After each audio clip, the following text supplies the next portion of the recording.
اب میں آپ کو ایک حدیث سنانے چلا ہوں جس میں ایک عجیب نقشہ سامنے آتا ہے کہ یہ مہدی جب ظاہر ہوں گے تو کس طور سے ظاہر ہوں گے، ان کے ظہور کی کیفیت کیا ہوگی، کیف یظہر۔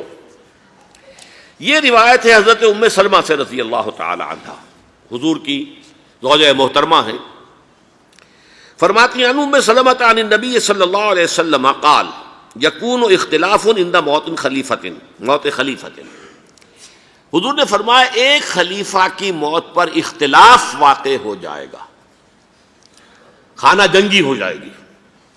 فَيَخْرُجُ رَجُلٌ مِّنْ أَهْلِ الْمَدِينَةِ حَارِبًا إِلَىٰ مکہ، پھر مدینے کے لوگوں میں سے ایک شخص نکلے گا، بھاگے گا اور جا کر پناہ لے گا اور چھپ جائے گا مکے میں۔ فَيَأْتِيهِ نَاسٌ مِّنْ أَهْلِ مکہ، پھر اس کے پاس آئیں گے اہل مکہ، مکہ کے لوگ، فَيُخْرِجُونَهُ، اور اسے نکالیں گے، جہاں وہ چھپے ہوئے ہوں گے وہاں سے نکالیں گے۔ وَهُوَ كَارِهٌ، اور وہ بالکل اس کو پسند نہیں کر رہے ہوں گے، نہ وہ خواہش مند ہوں گے کہ ان کے ہاتھ پر بیعت کی جائے، نہ وہ یہ چاہیں گے کہ وہ میدان میں آئیں اور ان کو جو ہے اپنا لیڈر مانا جائے۔ وَهُوَ كَارِهٌ فَيُبَايِعُونَهُ بَيْنَ الرُّكْنِ وَالْمَقَامِ، لیکن لوگ جو ہے پھر اصرار کے ساتھ ان کے ہاتھ پر بیعت کریں گے رکن اور مقام کے درمیان۔ رکن وہ کونا ہے خانہ کعبہ کا جس میں حجر اسود لگا ہوا ہے، اور مقام ابراہیم جو ہے، ان دونوں کے مابین جو یہ علاقہ ہے یہاں پر وہ بیعت ہوگی۔ وَيُبْعَثُ إِلَيْهِ بَعْثٌ مِّنَ الشَّامِ، ان کے خلاف ایک لشکر بھیجا جائے گا شام سے۔ نہیں کہا جا سکتا کہ باسی حکومت اس وقت کی جو ہے اس کی طرف سے کوئی مسئلہ اس طرح کا اٹھ کھڑا ہو، اس لیے کہ ابھی تو بہرحال باسی حکومت وہاں ہے۔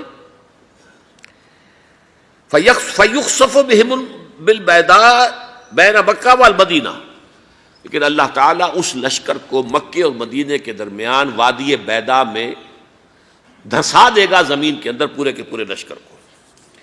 فَإِذَا رَأَى النَّاسُ ذَلِكَ، جب لوگ یہ دیکھیں گے کہ اتنی بڑی نشانی ظاہر ہو گئی، أَتَاهُ أَبْدَالُ الشَّامِ وَعَصَائِبٌ من العراق فَيُبَايِعُونَهُ، اب شام سے سارے کے سارے جو اولیاء اللہ ہیں وہ بھی آئیں گے، اور عراق سے جوق در جوق لوگ آئیں گے اور ان سے بیعت کریں گے۔ وَيَعْمَلُ فِي النَّاسِ بِسُنَّةِ نَبِيِّهِمْ، پھر وہ عمل کریں گے لوگوں کے مابین، حکومت کریں گے اپنے نبی کی سنت کے مطابق۔ وَيُلْقِي الْإِسْلَامُ بِجَرَانِهِ، اور اسلام اپنی گردن زمین پر ٹکا دے گا۔ وَالْأَرْضِ فِي الْأَرْضِ، زمین میں۔ فَيَلْبَسُ 7 سنین، پھر وہ 7 برس تک حکمران رہیں گے۔ ثم یتوفیٰ، پھر ان کا انتقال ہوگا۔ ویصلی علیہ المسلمون، اور مسلمان ان پر نماز پڑھیں گے۔ یہ جو میں نے آپ کے سامنے نقشہ کھینچا ہے،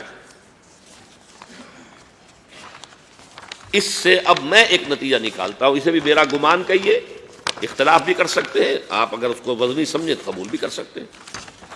وہ یہ ہے کہ میرے نزدیک ان کے ظہور کا وقت قریب ہے، اور اس کی تھوڑی سی بعد میں مجھے معلوم ہوا کہ جین ڈکسن غالباً نام ہے امریکن اس کا، جس نے یہ پیشن کوئی خبر دی تھی کہ 1962 میں عالم عرب میں ایک بچہ پیدا ہوا ہے کہ جو وہاں کا نقشہ بدل کر رکھ دے گا۔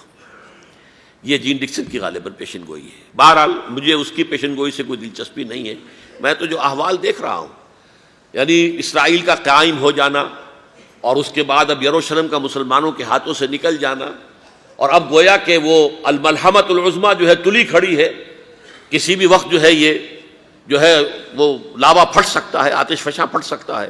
تو یہ تمام حالات ایسے ہیں کہ جن کی وجہ سے میں سمجھتا ہوں کہ ایک تو جو قرآن مجید کے اشارات میں نے آپ کو بتائے، 14 صدیاں، 14 دن میں چاند کا پورا ہونا، والقمر اذا اتسق، 14 دن میں 14ویں کا چاند۔ اسی طرح اب یہ 14 صدیوں کے بعد یہ صدی جو 15ویں صدی ہے، یہ در حقیقت ظہور امام مہدی کی صدی ہے۔